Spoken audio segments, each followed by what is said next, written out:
Who would have thought that a calm, quiet morning of April 25 would result in one of the biggest disasters in the history of Nepal?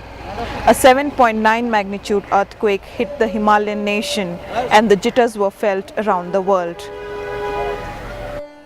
The 7.9 magnitude tremor was followed by 3 aftershocks of magnitude ranging from 6 to 4 on the Richter scale, forcing people to run out of their homes, and those who could not escape were buried under the debris of their own houses.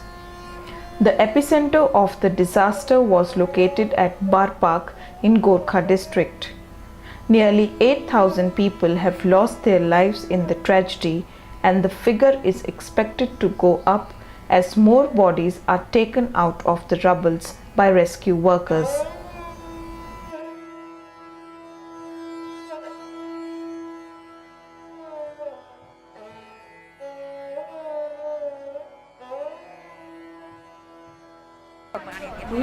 My wife was cooking food in the kitchen and we were sitting outside when the earthquake came. We could not do anything but to see the kitchen slab falling on her, and then eventually the whole house crumbled upon her.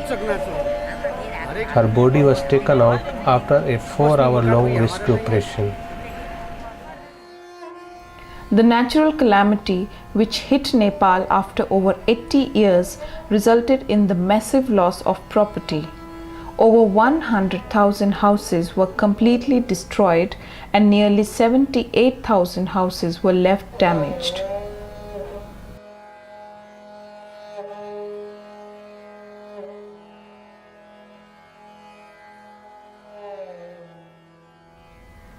The major tourist attractions of the country have been reduced to the ground. The 9-story UNESCO World Heritage Dharhara Tower in the national capital Kathmandu has been destroyed beyond recognition. Some 40 bodies of locals as well as tourists were taken out from its debris.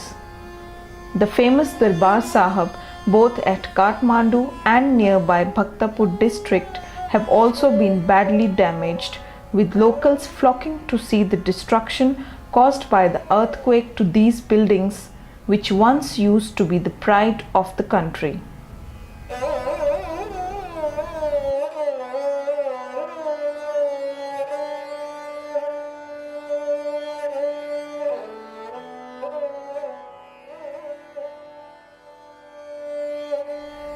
Countries from across the world provided immediate relief to Nepal. Rescue teams were rushed in and medical camps were set up. Various aid agencies and NGOs worked on the field to provide food and shelter material to the victims.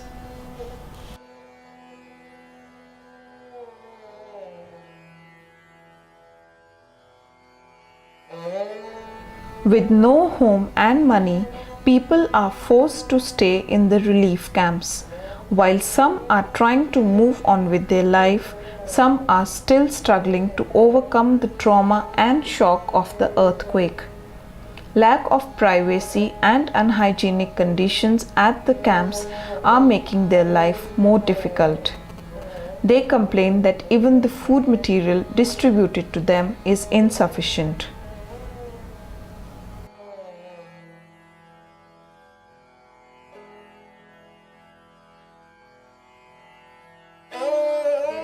There is a lack of privacy in the camp. There is no specific bathing place for women. The mobile toilets that the government provided are dirty and stinking. We are given 2 packets of noodles, a packet of biscuit and a water bottle. This is not enough. Rice is our staple food. We cannot eat noodles 3 times a day.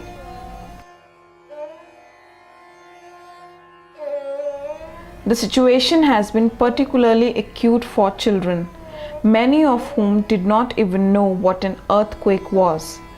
To help the children overcome the trauma of the earthquake, United Nations International Children Education Fund has been holding recreational activities in the Tundikhel camp in Kathmandu. Children here are provided with drawing books and storybooks to express themselves. So we are getting just superficial, disease like cut, injury, minor injuries, but there are some illnesses like gastritis, reflux, and headache.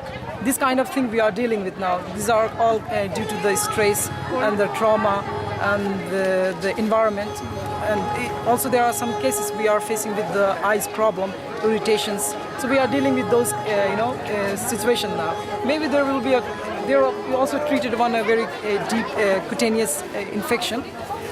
It was very, spreading to the systemic level. So we treated them.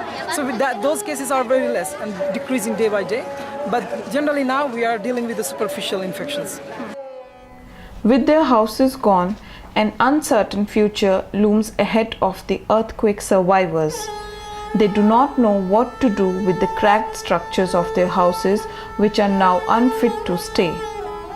Locks hang onto the doors as people abandon their houses, gather their valuables, and move to the camps. With days passing by and their misery increasing, people in camps are still trying to overcome the shock and trauma of the earthquake. With an uncertain future ahead of them, they wait for a miracle. This is Ritu Sharma reporting with Vijay Kumar Minch from Tundi Khel Camp in Kathmandu, Nepal.